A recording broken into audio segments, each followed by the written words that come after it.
Okay, welcome back. Now let's continue. The Fisher effect. The Fisher effect is based on the economist Erwin Fisher. It's about the effect of inflation on interest rate. I have some money fixed. I put it in the bank, and after, let's say, a year, the bank would pay me 10% interest rate. That's what the bank is paying me for keeping my money, for working with my money. But then this interest rate is not the actual value that is added to my money. The actual value is what the bank is paying me minus the interest rate. Because let's say the bank is paying me 10% interest rate for working with my money while I put it in the bank so that the bank can lend it to, let's say, business owners and employers and people who need money to take loans and start a new business of their own. But then a portion of this interest is gone because of the inflation, because now my money worth less than it used to, thanks to the inflation. So real interest rate would be nominal interest rate minus the inflation rate. In other words, the actual added value to my money, to the money that I put in the bank or I lent some friend, is what they nominally pay to me as interest minus the inflation rate that is gone because my money lost some of its value. So nominal interest rate is 10%, while 5% is the inflation rate. What I actually get from investing my money in the bank, saving my money in the bank or lending it to someone, is the 5% that remains. Because half of that 10%, the 5% inflation, it's gone. So now I have left with 5% added to my money. So that is the real interest rate that is added to my money's original value. The Fisher effect talk about one-for-one adjustment of nominal interest rate to inflation rate. When the Fed increases the rate of money growth, inflation rate goes up. So the actual benefits that I get would be a lower real interest rate. Long run result, if I want to keep my real interest rate constant, would be when higher inflation rate happens, therefore we need to have a higher nominal interest rate. Now, interest rate is a huge deal because in many situations, governments are pushing the Federal Reserve or the central banks to lower interest rate so that people would, instead of saving their money, would take their money out of the banks and spend them or start new businesses so that the economy would start to grow. Especially when it comes to elections, governments who want to have high economic growth before the election year, what they would do is to push the central bank to lower the nominal interest rate so that the people who save money in the banks would take their money out, spend it, or otherwise just consume it or invest it somewhere so that the actual economic activity level would rise up. As you can see here, the nominal interest rate and the inflation rate, they're almost always moving together. Inflation rate and nominal interest rate. If you see here, you can see that when inflation rate is falling, nominal interest rate is also falling, and when inflation rate is rising, nominal interest rate is also rising.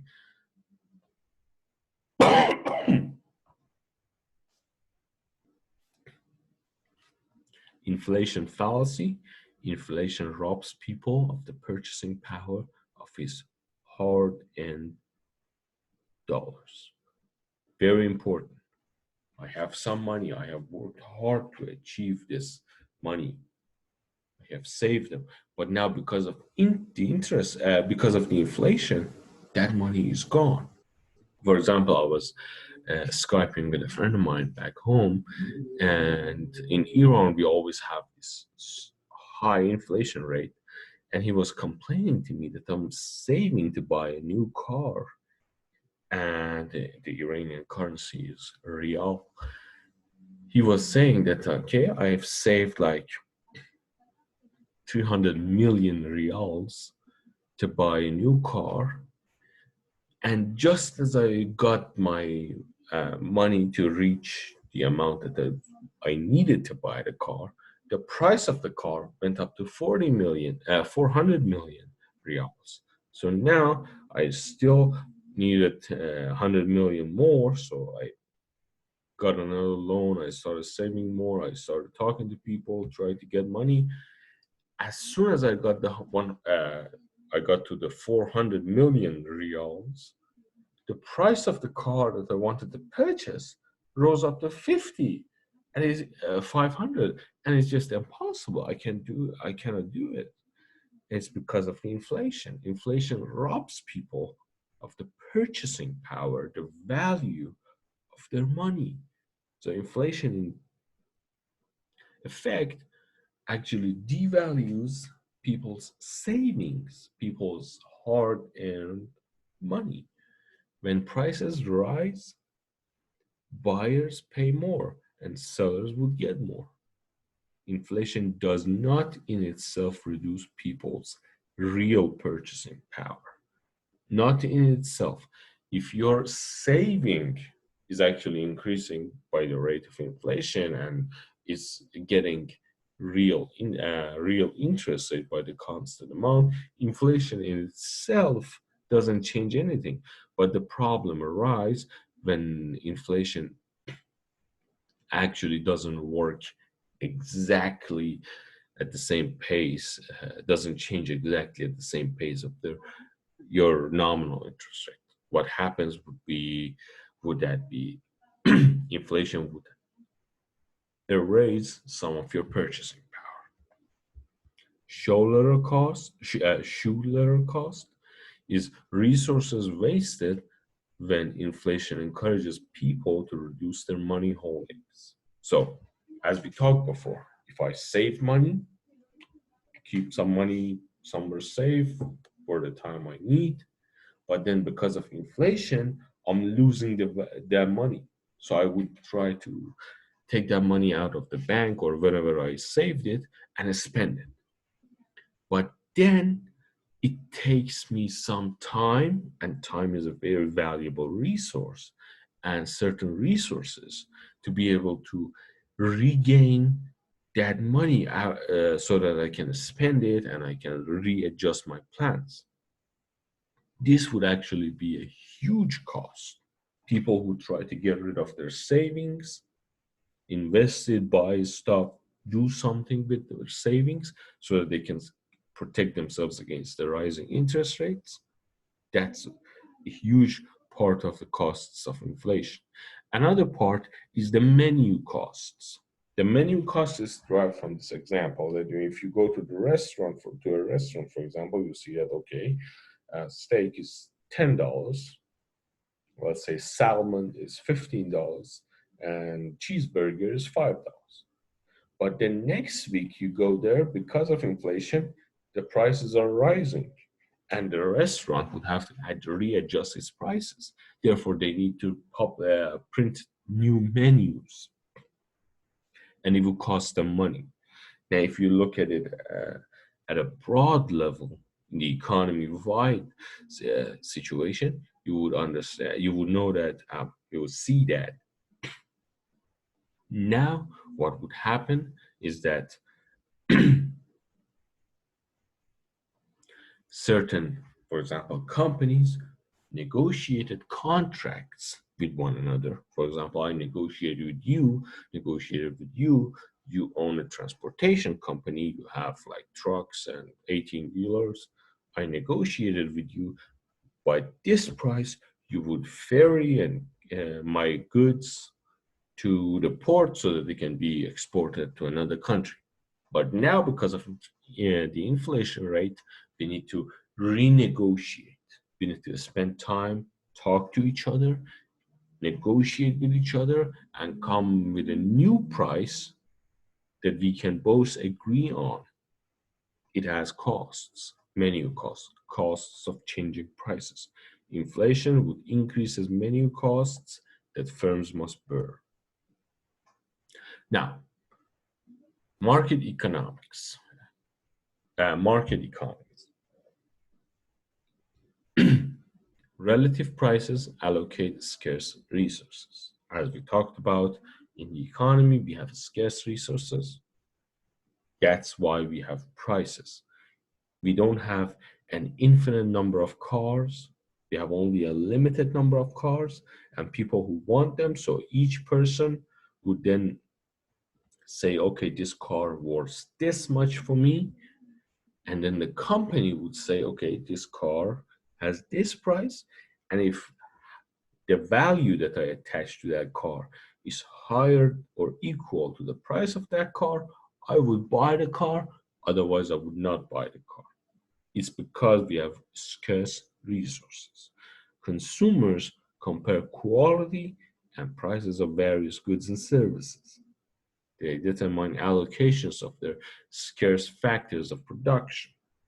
Inflation, it distorts relative prices. Consumer decisions are distorted. Inflation is basically chaos. It creates chaos. People can't make up at their minds whether to invest here or spend there. Their decisions are distorted. Markets are less able to allocate resources to their best use. Markets lose their efficiency. People are panicking. At one point, they just want to get rid of their savings. At the other point, they just don't know how to spend it. They don't know whether to buy a house or how much they value the house or how much they value a car or how much they value their trip to Paris. It would all cause chaos. Tax distort incentives, many taxes more problematic in the presence of inflation. Tax treatment of capital gains. Capital gains are profits. Sell an asset for more than its purchasing price. Inflation discourages saving, exaggerates the size of capital gains, increases the tax burden. Now, here's a problem. If inflation happens, suddenly, let's say my savings of $100,000 would get 10% interest rate, but then the inflation rate would rise up by 10%.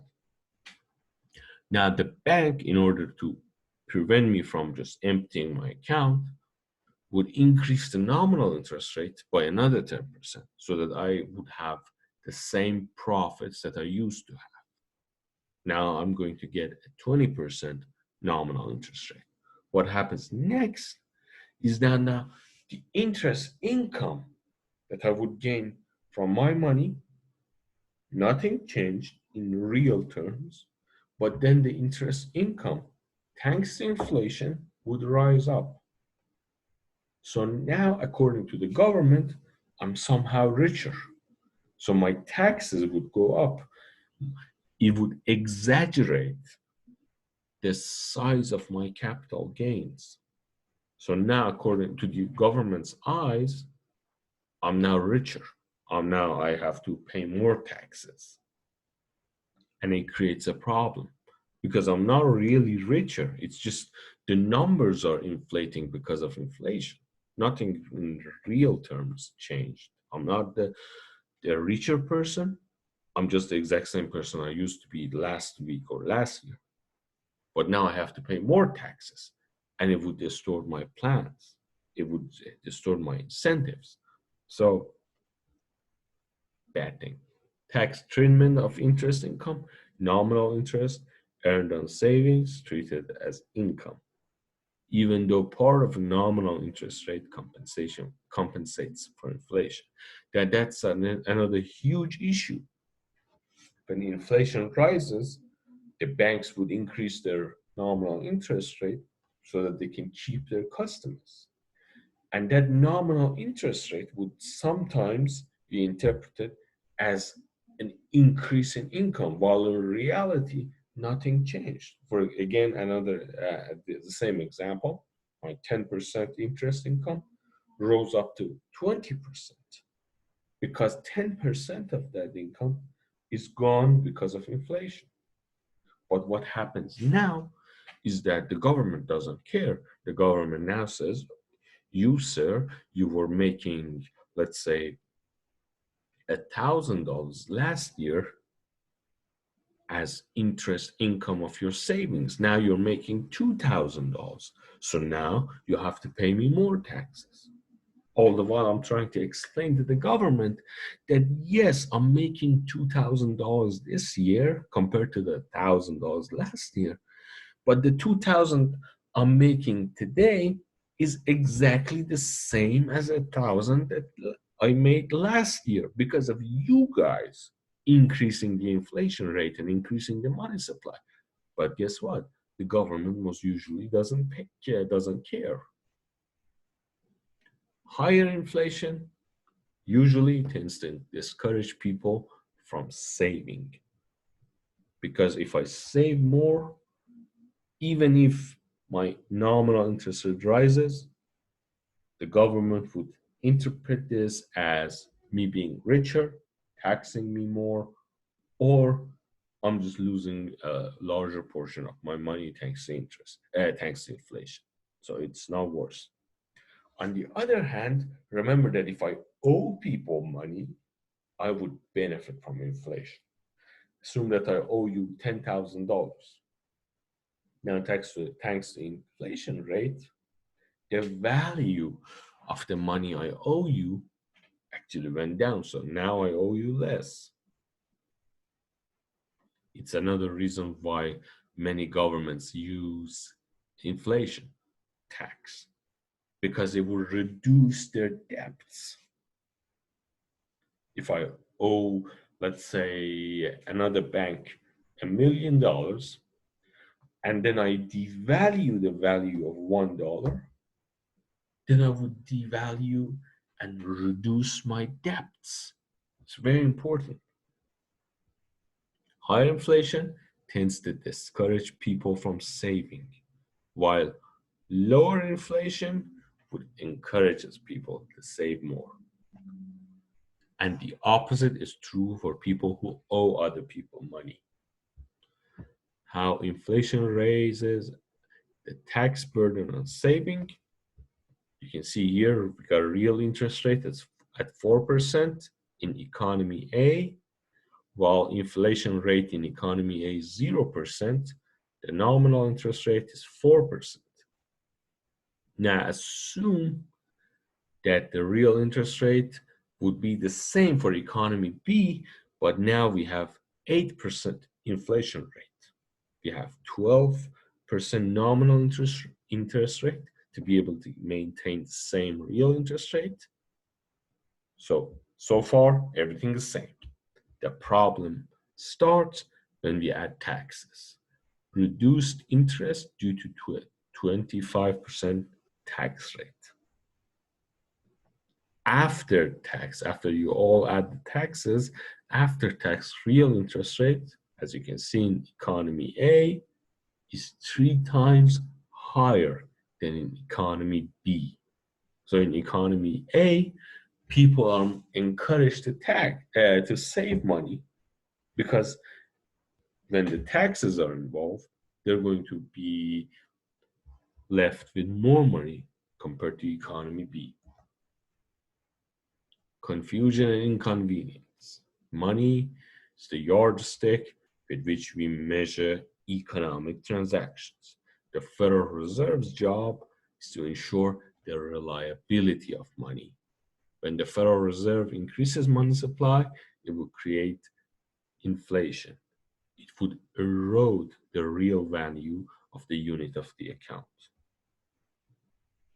But then sometimes we have unexpected inflation. It will redistribute wealth among the population, not by merit, not by need. It will redistribute wealth among debtors and creditors. Remember what I said, if you owe money to people, if you're a debtor, you're going to benefit from inflation.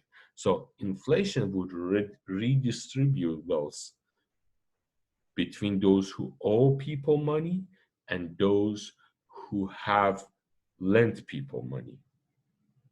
Inflation is volatile and uncertain when the average rate of inflation is high. No one can make educated decisions and guesses about what's going to happen next week. Inflation in itself, it's risky and it's chaos. Small and predictable amount of deflation,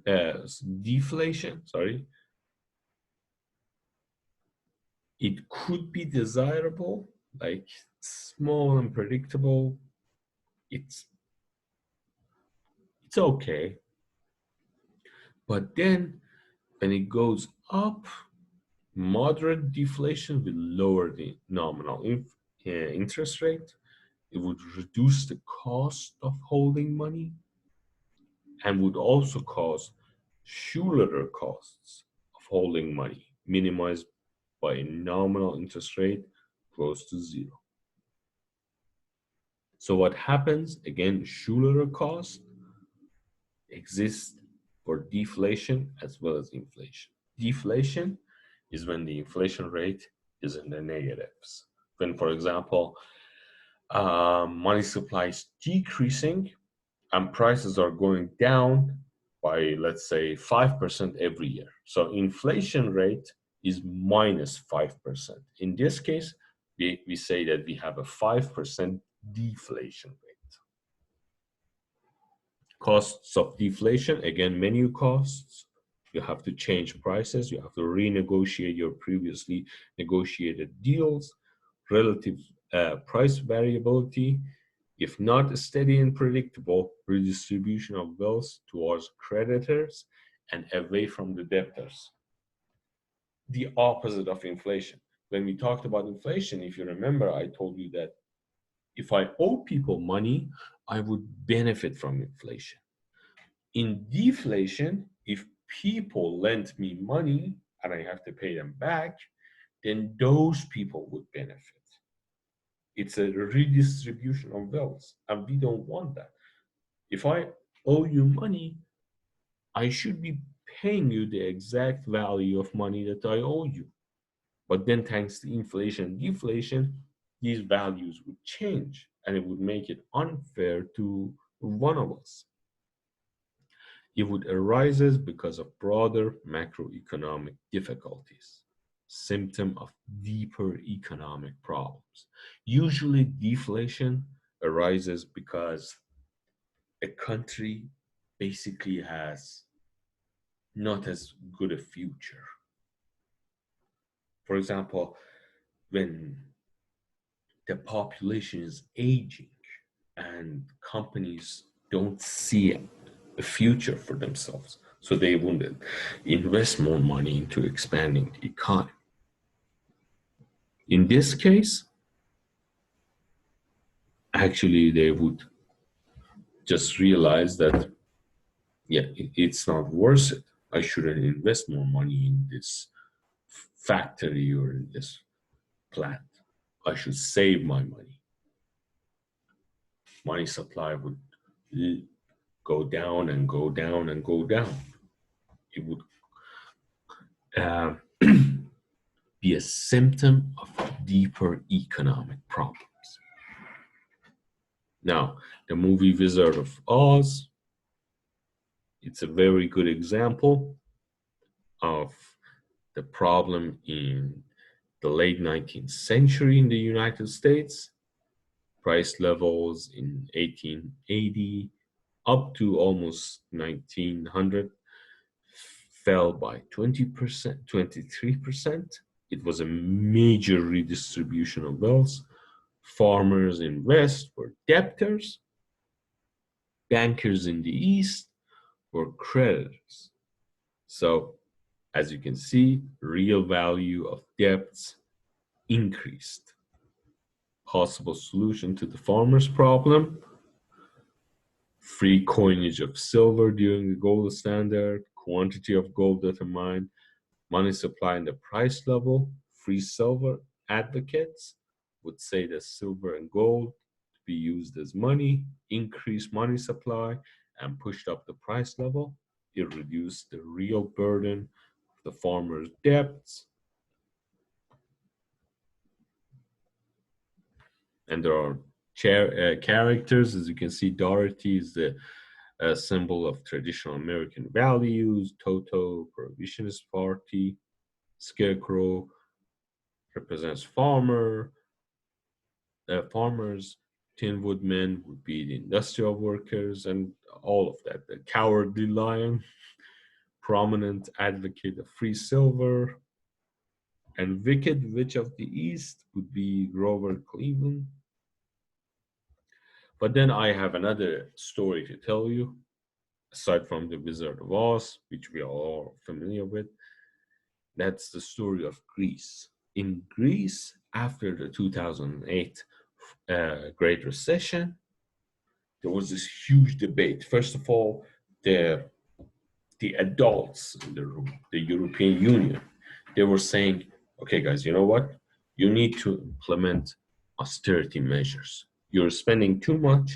We don't have that kind of money that we used to have before.